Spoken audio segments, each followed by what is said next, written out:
जय हिंद, वंदे मातरम। नमस्कार साथियों, स्वागत है आपके अपने YouTube channel tricky number 1 classes में। मैं पाल प्रवीण। आज के वीडियो में हम बात करेंगे मानव मस्तिष्क से जुड़े इम्पोर्टेंट MCQ। आप किसी भी एग्जाम की तैयारी करते हैं उसके लिए वीडियो बहुत ही यूजफुल होने वाला है। आप सभी लोग वीडियो के लास्ट तक बने रहें और शुरुआत करते हैं आज के प्रश्न के साथ। आज का प्रश्न है, मस्तिष्क का सबसे बड़ा हिस्सा का क्या नाम है। क्वेश्चन बहुत ही इंपॉर्टेंट है मित्रों, कई बार एग्जाम में पूछा जा चुका है। मस्तिष्क के सबसे बड़े हिस्से का नाम क्या है। सही आंसर है ऑप्शन नंबर सी, उपयुक्त दोनों, सेरिब्रम और प्रामस्तिष्क। सेरिब्रम इंग्लिश में कहते हैं और प्रामस्तिष्क हिंदी में कहते हैं, तो इसका राइट आंसर मित्रों ऑप्शन नंबर सी, सेरिब्रम और प्रामस्तिष्क, यानी दोनों नामों से इसको जाना जाता है। बात करते हैं अगले प्रश्न की। अगला प्रश्न है, EEG का प्रयोग किसकी गतिविधि दर्ज करने के लिए किया जाता है। बहुत ही इंपॉर्टेंट क्वेश्चन मित्रों, EEG का प्रयोग किसकी गतिविधि दर्ज करने के लिए किया जाता है। सही आंसर है ऑप्शन नंबर बी, मस्तिष्क। यहाँ पर मां होगा, मस्तिष्क की गतिविधि दर्ज करने के लिए EEG का प्रयोग किया जाता है। आपने याद रखना है, बहुत ही इंपॉर्टेंट क्वेश्चन है। और जिन लोगों ने अभी तक क्लास को शेयर और चैनल को सब्सक्राइब नहीं किया है तो सभी लोग एक बार क्लास को शेयर और चैनल को सब्सक्राइब करें। आगे बात करते हैं, मानव शरीर के किस अंग का प्रत्यारोपण नहीं किया जा सकता। बहुत ही इंपॉर्टेंट क्वेश्चन है, मानव शरीर के किस अंग का प्रत्यारोपण नहीं किया जा सकता। सही आंसर है ऑप्शन नंबर सी, मस्तिष्क का। मानव के मस्तिष्क का प्रत्यारोपण नहीं किया जा सकता है। आपने याद रखना है, बहुत ही इंपॉर्टेंट क्वेश्चन है। आगे बात करते हैं, मानव शरीर के किस अंग की पुनर्निर्माण की क्षमता सबसे कम होती है। यानी पुनः निर्माण की क्षमता मानव शरीर के किस अंग की सबसे कम होती है। सही आंसर है ऑप्शन नंबर डी, मस्तिष्क की। मानव के मस्तिष्क की जो क्षमता है पुनः निर्माण की सबसे कम होती है। आपने याद रखना है, बहुत ही इंपॉर्टेंट क्वेश्चन है। आगे बात करते हैं, मेनिंजेस में संक्रमण और सूजन के कारण कौन सा रोग होता है। बहुत ही इंपॉर्टेंट क्वेश्चन है। मेनिंजेस में संक्रमण और सूजन के कारण कौन सा रोग होता है। सही आंसर इसका option number C, meningitis. Meningitis रोग होता है मित्रों इसके संक्रमण से। आपने याद रखना है, बहुत ही इंपॉर्टेंट क्वेश्चन है। आगे बात करते हैं, मस्तिष्क के ऊपर पाई जाने वाली लेयर्स में कौन सा द्रव्य भरा होता है जो मस्तिष्क को बाहरी आघातों से सुरक्षा प्रदान करता है। बहुत ही इंपॉर्टेंट क्वेश्चन है मित्रों, सभी लोग सही आंसर देंगे। कई बार एग्जाम में पूछा गया क्वेश्चन है और इसका सही आंसर है ऑप्शन नंबर सी, उपयुक्त दोनों। यानी उपयुक्त दोनों आपकी CSF और सेरेब्रोस्पाइनल द्रव, कौन सा द्रव भरा होता है, सेरेब्रोस्पाइनल द्रव भरा होता है मित्रों। आपने याद रखना है, बहुत ही इंपॉर्टेंट क्वेश्चन है। राइट आंसर है ऑप्शन नंबर सी। आगे बात करते हैं, मानव मस्तिष्क हड्डियों से बने जिस ढांचे में सुरक्षित रहता है उसे क्या कहते हैं। यानी जो मानव मस्तिष्क मित्रों जिन हड्डियों के ढांचों में सुरक्षित बना रहता है उनको क्या कहते हैं। सही आंसर है इसका ऑप्शन नंबर बी, क्रेनियम। क्या कहते हैं इसको, क्रेनियम के नाम से इसको जानते हैं मित्रों। राइट आंसर है ऑप्शन नंबर बी, क्रेनियम के नाम से इसको जाना जाता है। आगे बात करते हैं, ध्वनि की संवेदना मानव मस्तिष्क में लगभग कितनी देर तक रहती है। बहुत ही इंपॉर्टेंट पॉइंट है मित्रों, ध्वनि की संवेदना मानव मस्तिष्क में लगभग कितनी देर तक रहती है। सही आंसर है इसका ऑप्शन नंबर सी, 0.1 सेकेंड तक इसकी जो ध्वनि की संवेदना है मानव के मस्तिष्क में रहती है। आपने याद रखना है, सही आंसर है ऑप्शन नंबर सी, 0.1 सेकेंड। आगे बात करते हैं अगले प्रश्न की, मानव शरीर के मांसपेशी की गतिविधियों को कौन नियंत्रित करता है। क्वेश्चन बहुत ही इंपॉर्टेंट है मित्रों, आपने याद रखना है, मानव शरीर के मांसपेशियों की गतिविधि को कौन नियंत्रित करता है। सही आंसर है ऑप्शन नंबर सी, उपयुक्त दोनों। यानी मोटर न्यूरॉन और प्रेरक तंत्रिका कोशिका, जो तंत्र कोशिका होती है मित्रों, मोटर न्यूरॉन और प्रेरक तंत्र कोशिका, ये मानव की जो मांसपेशियां होती हैं उनकी गतिविधि को नियंत्रित करती हैं। आपने याद रखना है। आगे बात करते हैं, मानव मस्तिष्क का कौन सा लोब सुनने के साथ जुड़ा हुआ है। मानव मस्तिष्क का कौन सा लोब सुनने के साथ जुड़ा हुआ है। सही आंसर इसका ऑप्शन नंबर बी, टेम्पोरल। कौन सा, टेम्पोरल होता है जो जिसको लोब कहते हैं, एक कनपटी भाग जिसको बोलते हैं, कनपटी भाग में ये होता है। आपने याद रखा है मित्रों, बहुत ही इंपॉर्टेंट पॉइंट है।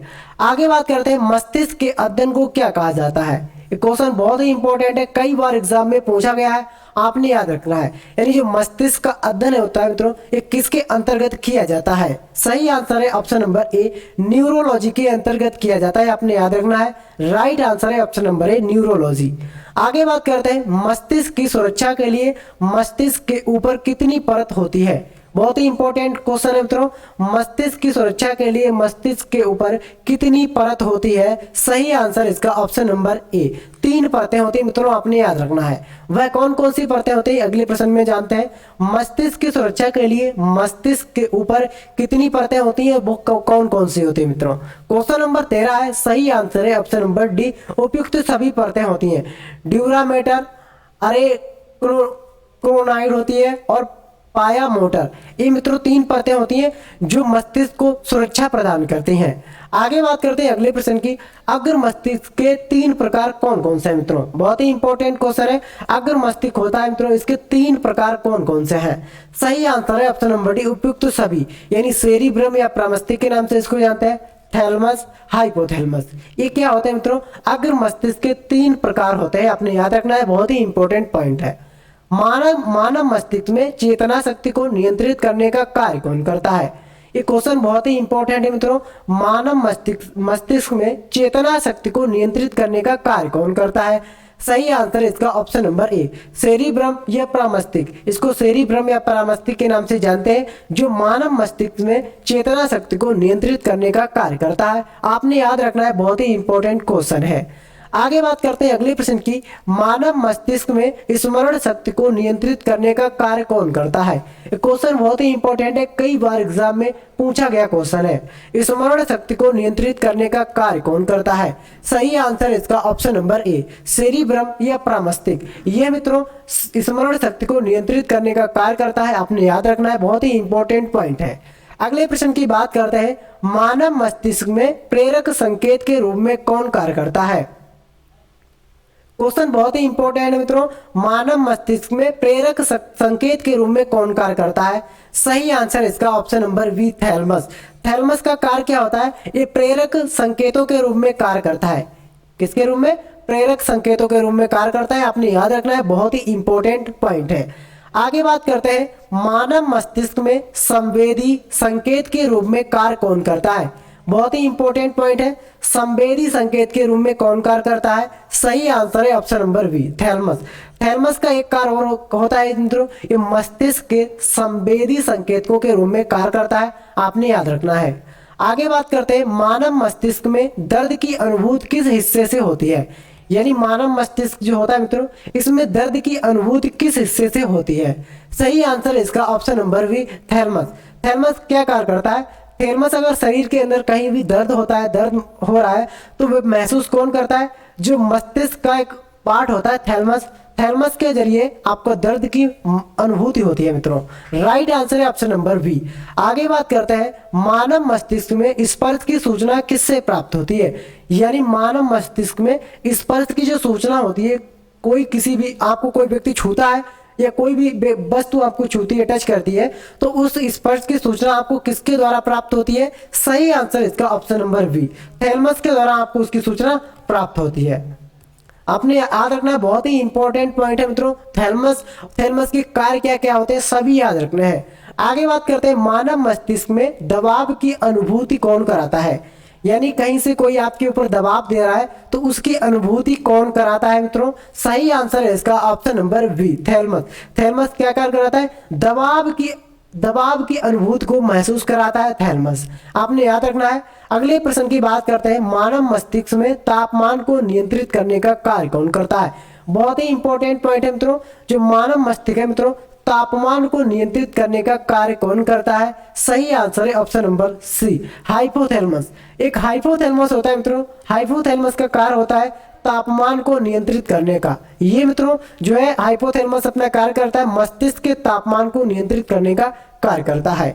आगे बात करते हैं, मानव मस्तिष्क में भूख व प्यास को नियंत्रित कौन कराता है। बहुत ही इंपॉर्टेंट क्वेश्चन है मित्रों, भूख व प्यास को नियंत्रित कौन कराता है। सही आंसर इसका option number C, hypothalamus. Hypothalamus मित्रों क्या करता है, भूख और प्यास को भी नियंत्रित करता है, आपने याद रखना है, बहुत ही इंपॉर्टेंट पॉइंट है। आगे बात करते हैं, मानव मस्तिष्क में नींद चक्र को कौन नियंत्रित करता है। ये क्वेश्चन बहुत ही इंपॉर्टेंट है, कई बार एग्जाम में पूछा हुआ है, नींद चक्र को कौन नियंत्रित करता है। सही आंसर है इसका option number C, hypothalamus. Hypothalamus का कार्य होता है कि नींद चक्र को भी नियंत्रित करना। मित्रों आपने याद रखना है, बहुत ही इंपॉर्टेंट पॉइंट है। आगे बात करते हैं, मानव मस्तिष्क में पीयूष ग्रंथि के श्रवण को भी नियंत्रित यही करती है। किसको? श्रवण को नियंत्रित करती है मित्रों। सही आंसर है इसका ऑप्शन नंबर सी, हाइपोथैलेमस मित्रों नियंत्रित करती है, आपने याद रखना है। आगे बात करते हैं अगले प्रश्न की, तंत्रिका तंत्र का कौन सा भाग आंतरिक अंगों की क्रियाओं को नियंत्रित करता है? तंत्रिका तंत्र का कौन सा भाग जो आंतरिक अंगों की क्रियाओं को नियंत्रित करता है? सही आंसर है इसका ऑप्शन नंबर ए, मेंडुला ऑब्लांगेटा। जो मेंडुला ऑब्लांगेटा है मित्रों, यह भार की आंतरिक क्रियाओं को नियंत्रित कर रहा है, आपने याद रखना है। आगे बात करते हैं, मानव शरीर में श्वसन कार्य का केंद्रीय नियंत्रक कहां से होता है? बहुत ही इंपॉर्टेंट पॉइंट है, मानव शरीर में श्वसन कार्य का केंद्रीय नियंत्रक कहां से होता है? इसका सही आंसर है मित्रों ऑप्शन नंबर सी, मेंडुला ऑब्लांगेटा से होता है। कहां से? मेंडुला ऑब्लांगेटा से श्वसन कार्य का केंद्रीय नियंत्रण होता है। आगे बात करते हैं, मानव कपाल में कितनी हड्डियां पाई जाती हैं? मानव कपाल यानी मानव की खोपड़ी में कितनी हड्डियां पाई जाती हैं? सही आंसर है इसका ऑप्शन नंबर बी, 8 हड्डियां पाई जाती हैं मानव के कपाल यानी खोपड़ी में, आपने याद रखना है, बहुत ही इंपॉर्टेंट प्रश्न है। मनुष्य की मस्तिष्क का वजन कितना होता है? बहुत ही इंपॉर्टेंट पॉइंट है, मानव मस्तिष्क का जो वजन होता है वह कितना होता है? सही आंसर है इसका ऑप्शन नंबर बी, 1350 ग्राम मानव मस्तिष्क का वजन होता है, आपने याद रखना है, कई बार एग्जाम में पूछा गया क्वेश्चन है। जन्म के बाद किस ऊतक में कोई कोशिका का विभाजन नहीं होता? क्वेश्चन बहुत ही इंपॉर्टेंट है मित्रों, जन्म के बाद किस ऊतक में कोई कोशिका का विभाजन नहीं होता है? सही आंसर है इसका ऑप्शन नंबर बी, तंत्रिका में। तंत्रिका एक ऐसा ऊतक है जिसमें जन्म के बाद कोई भी विभाजन नहीं होता है, आपने याद रखना है, बहुत ही इंपॉर्टेंट पॉइंट है। मनुष्य मस्तिष्क कितने भागों में विभाजित होता है? बहुत ही इंपॉर्टेंट पॉइंट है मित्रों, मनुष्य मस्तिष्क कितने भागों में विभाजित होता है? सही आंसर इसका ऑप्शन नंबर बी, 3 भागों में मनुष्य का मस्तिष्क विभाजित होता है, आपने याद रखना है। बात करते हैं अगले प्रश्न की, मनुष्य के मस्तिष्क के 3 भाग कौन कौन से हैं? बहुत ही इंपॉर्टेंट पॉइंट है, मनुष्य के मस्तिष्क के 3 भाग कौन कौन से? पहला आपका अग्र मस्तिष्क, मध्य मस्तिष्क और पश्चिम मस्तिष्क, ये आपके 3 भाग हैं। 3 भाग में मानव मनुष्य का मस्तिष्क जो है मित्रों डिवाइड होता है, तो यहाँ पर राइट आंसर जो है ऑप्शन नंबर डी मित्रों, आपने याद रखना है, बहुत ही इंपॉर्टेंट पॉइंट है। आगे बात करते हैं अगले प्रश्न की, मानव मस्तिष्क का सबसे विकसित भाग कौन सा है? क्वेश्चन बहुत ही इंपॉर्टेंट है, मानव मस्तिष्क का सबसे विकसित भाग कौन सा है? सही आंसर इसका ऑप्शन नंबर बी, सेरिब्रम। जो मानव मस्तिष्क का भाग होता है सेरिब्रम, ये सबसे विकसित भाग होता है, आपने याद रखना है। आगे बात करते हैं, सेरेब्रम किससे संबंधित है? जो आपका सेरेब्रम मित्रों ये किससे संबंधित है? आपने याद रखना है, बहुत ही इंपॉर्टेंट पॉइंट है। इसका जो सही आंसर है ऑप्शन नंबर ए, मस्तिष्क से। इसका संबंध किससे? मस्तिष्क से इसका संबंध है, आपने याद रखना है, बहुत ही इंपॉर्टेंट पॉइंट है। अगले प्रश्न की बात करते हैं, मानव मस्तिष्क के बुद्धि का केंद्र किसे कहा जाता है? बहुत ही इंपॉर्टेंट पॉइंट है मित्रों, मानव मस्तिष्क के बुद्धि का केंद्र किसे कहा जाता है? सही आंसर इसका ऑप्शन नंबर सी, उपयुक्त दोनों, प्रामस्तिष्क और सेरेब्रम को। प्रामस्तिष्क और सेरेब्रम को मित्रों बुद्धि का केंद्र कहा जाता है, आपने याद रखना है, बहुत ही इंपॉर्टेंट पॉइंट है। अगले प्रश्न की बात करते हैं, किसी व्यक्ति के जैविक मृत्यु का अर्थ निम्न में से किस अंग के ऊतकों के मर जाने से होता है? क्वेश्चन बहुत ही इंपॉर्टेंट है और इसका सही आंसर है ऑप्शन नंबर ए, मस्तिष्क। मस्तिष्क के अंदर जो ऊतक है उनके मर जाने से मित्रों क्या होता है? जैविक मृत्यु का अर्थ होता है। आगे बात करते हैं, हृदय की धड़कन की गति निम्न में से किससे बढ़ती है? बहुत ही इंपॉर्टेंट पॉइंट है, हृदय की धड़कन की गति निम्न में से किससे बढ़ती है? क्वेश्चन नंबर 38 है, सही आंसर इसका ऑप्शन नंबर सी, उपयुक्त दोनों, यानी अनुकंपी तंत्रिका तंत्र होता है और आपके नर्वस सिस्टम से, यानी 2 पॉइंट है मित्रों, इन दोनों पॉइंट से व्यक्ति की जो हृदय की धड़कन है वह बढ़ जाती है, आपने याद रखना है। आगे बात करते हैं, पीयूष ग्रंथि मानव शरीर में कहाँ पाई जाती है? ये पॉइंट बहुत ही इंपॉर्टेंट है, पीयूष ग्रंथि मानव शरीर में कहाँ पाई जाती है? सही आंसर है इसका ऑप्शन नंबर सी, मस्तिष्क में। मानव के मस्तिष्क में पीयूष ग्रंथि पाई जाती है, आपने याद रखना है, बहुत ही इंपॉर्टेंट पॉइंट है। अगला प्रश्न है, मानव शरीर में श्वसन कार्य का केंद्रीय नियंत्रक कहां से होता है? बहुत ही इंपॉर्टेंट पॉइंट है, मानव शरीर में श्वसन कार्य का केंद्रीय नियंत्रण कहां से होता है। क्वेश्चन नंबर 40 है मित्रों, और सभी लोग इसका सही आंसर देंगे।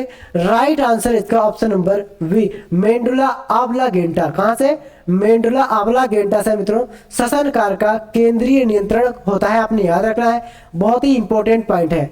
अगले प्रश्न की बात करते हैं, प्रतिवर्ती क्रियाओं का नियंत्रण केंद्र कहां होता है। क्वेश्चन बहुत ही इंपॉर्टेंट है, सभी लोग इसका आंसर देंगे।